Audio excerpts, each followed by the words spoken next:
Hello my battalion and viewers, I'm the Knight of Arcane, and welcome to day 2 of our Ben 10 block, where today we'll be going back to a requested topic and turning Ben 10 aliens into JoJo stands. It's been a hot moment since we've turned anything into a stand, and it feels like the perfect moment to go back to them. Though, the narrator for this video won't be Jacob. We'll actually be popping in and seeing what Dodger is getting up to while Jacob is still out of town. Anyways, let's check out our Ben 10 stand, shall we? Dodger, reporting in to the Foundation. Jacob is currently out of town with Asher, Shard, and Renee, so it's mainly me and the other 5 of Asher's group holding down the fort here. I got a text this morning from Jacob where he mentioned Asher and Shard are sharing a hotel room. My, how forward of them! Jacob doesn't seem to know yet, so I just texted him a normal rainbow flag.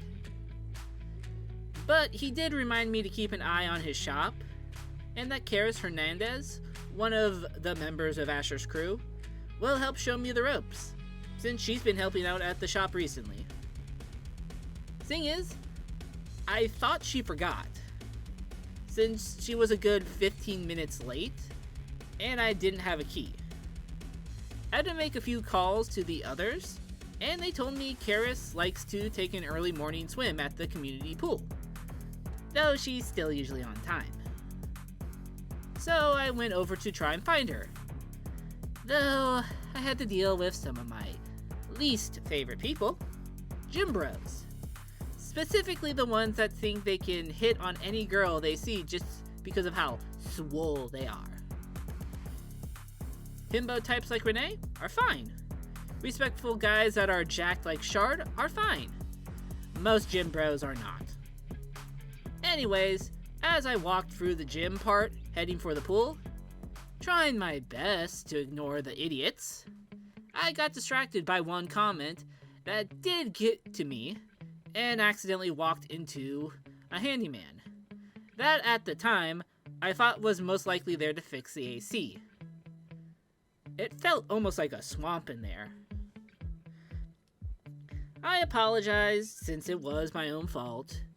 Got the name Andreas Box from his name tag, when the gym bro that distracted me then came up, still trying to shoot his shot. It was getting harder to ignore the guy as I continued on, but Andreas then asked a weird question. Wouldn't it be easier to just use She's a Rainbow to shut him up, Ashley? That made me pause, especially since few people use my real name. Most use my code name. So I turned around, and Andreas had a sick grin on his face. Though, Dig Down can do an even better job for you. Suddenly, a jacked yellow and blue robot-looking figure with a tail appeared behind the gym bro, grabbed his head, and both started to vibrate before... You ever seen scanners? That's what happened to his head. This caused the entire gym to panic, as I summoned She's a Rainbow to fight him. From what I could see, Dig Down can cause strong seismic vibrations to anything it touches, pretty much allowing them to create earthquakes on the object, building, or person they're touching. But on top of that, the stand can make its hands into drills, and use it to dig through most rock and stone. Andreas told me I was wanted for something, so a little trap was set up for me here. Just great. I didn't have time for this. The store opens in like an hour, and I don't know what I have to do to run it yet. Thankfully, She's a Rainbow is leagues faster than Dig Down, but his stand was extremely durable. Not to mention, he could still mess with me with his small earthquakes localized in the room we were in. This was going to be a long fight. Or so I thought.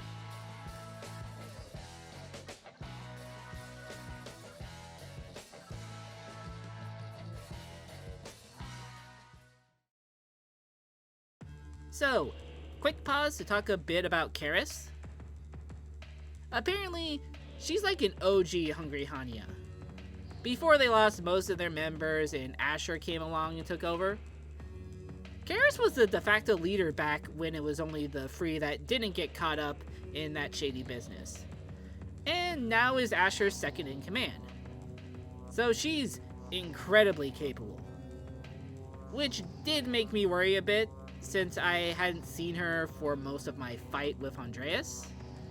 If she was the bait for Andreas's trap, what tricks did he secretly have to take Caris out that he would then use on me? Well, turns out he didn't have any, since our fight took us to the deserted pool. I was actually starting to get a little tired from all the dodging I had to do, and seeing the next hit would have knocked me out.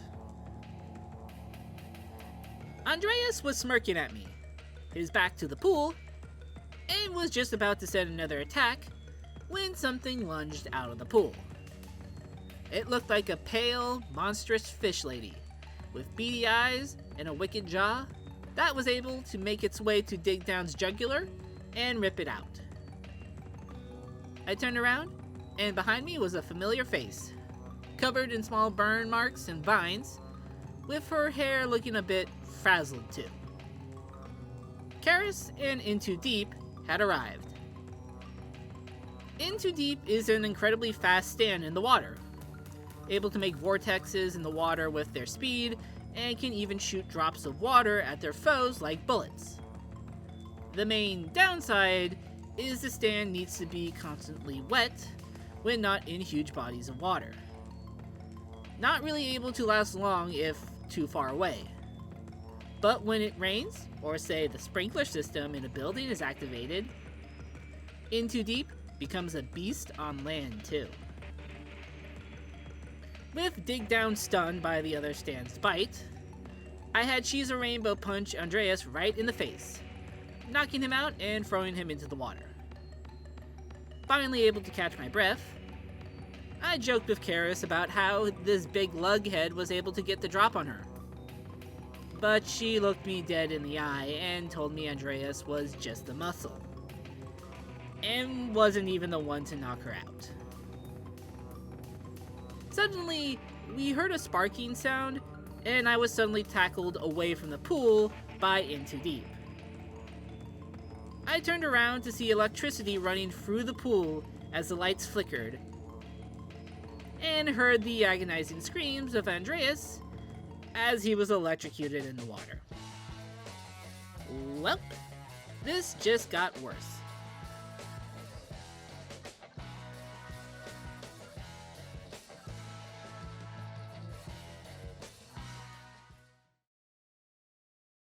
Caris quickly caught me up on the situation.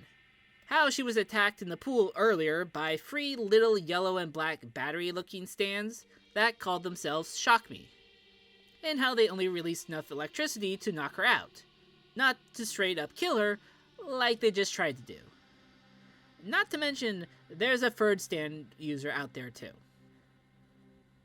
That's when I first saw Shock Me, arguing at the edge of the pool between themselves that they failed at getting us, though I also noticed a few lying on the ground, seemingly knocked out, before being absorbed into the ones still walking around.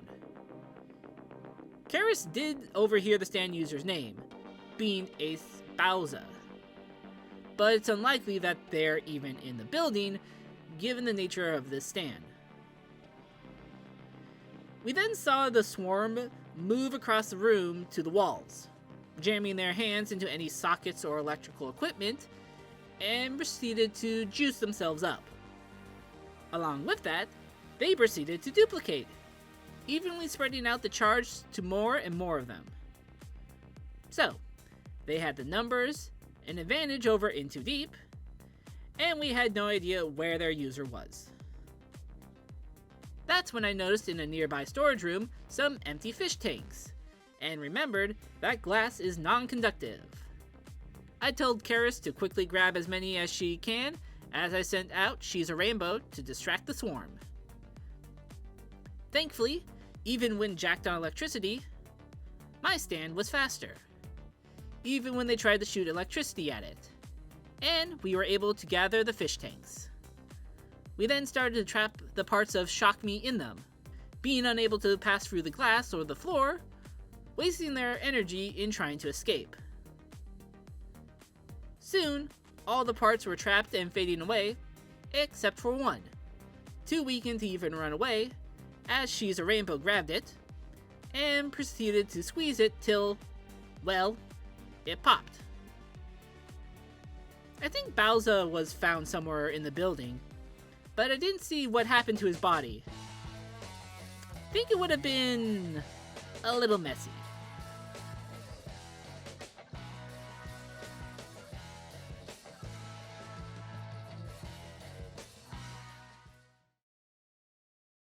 Just a quick reminder, we have a Patreon set up. It's a great way to help support the channel. As a patron, you get access to monthly art polls, early access to content, and monthly art-related rewards starting with character headshots. So if you can, head over to our Patreon to become a patron today, starting at $3 a month. Every little bit helps. Anyways, now back to the stands. With 2 down, that just left 1 user left. Based on the vines that were still on Caris, this last stand probably could control plants. Well, yes, but it could also emit methane from itself and shoot fire, which is one of the weaknesses of In Too Deep. We learned that as vines burst from the ground and tried to hold us down, as a mostly green stand with bits of red and yellow that looked like petals then appeared and tried to burn us to a crisp. Thankfully, mine and She's a Rainbow's reaction time allowed us to redirect the flames' direction to above our heads, but our hands got slightly burned in the process. The user then showed himself, said his name was Crane Rewind, and that he was impressed with my reaction time to redirect Too Hot to Handle's attack, though he smirked at my still steaming hands. He said he was honestly glad we took out Andreas and Bowser, saying he'll get more of the reward with them gone. He was cocky, but both me and Caris were exhausted, with her being unable to last too long with Too Hot to Handle's fire, and he seemed fully ready to fight us. We decided to book it, hoping we could outrun him or finally get a chance to contact some help. But Crane kept attacking us with plants, controlling some vines and roots from under the building or from nearby plants to trip us up, and then having to quickly dodge his fire. That's when I noticed something, as a thought occurred to me. Shouldn't the sprinkler system be going off? A few things have caught on fire, so the heat should have activated them. But then I noticed none of the lights were on, or anything else that ran on electricity. I figured out we were still too close to the pool, so the area around it must have been drained of all electricity by Shock Me, including the sensors. I made a gamble and started to lead us down halls further away from the pool, hoping my plan would work. As we finally made it to a lighted hall, Too Hot to Handle tripped Caris and got right above her, preparing to unleash a big stream of fire onto her. Like last time, I had She's a Rainbow redirect the flames to a certain angle, and had to hold out as my hands steamed and hurt, the enemy stand not letting up. Crane laughed at this, saying I should have saved myself. And I told him he should have paid attention to his surroundings. The angle my stand redirected the flames was just enough to trigger the sprinklers, causing even the ones in the powered off area to turn on. The water started to dissipate the methane coming from Too Hot to Handle, and allowed In Too Deep to fight. Caris and her stand wailed into Crane and his stand, her speed a beast under these conditions, knocking our enemy out. Unfortunately, we had to book it before the police arrived. But we made sure that Crane was put into custody, so the Foundation will take care of them. Overall, not a bad Wednesday morning. though it's a bit hard to help at the shop with my burned hands. Every few minutes I'm dunking them in some water to relieve the pain. Jacob is probably having an easier time. He's pretty much on vacation. What are the odds he's going to run into another stand user? Wait a minute. Stand users attract other stand users. And there's 4 of them already together. Never mind, he probably won't. Do wonder who wants me and what for. Besides the obvious reasons. Wink. Anyways, I gotta head back to the front in case we pick up any business today. This job is pretty fun.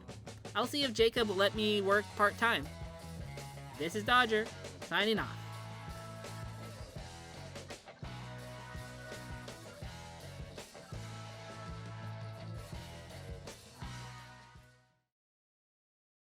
And that was Ben 10 as stands round 2.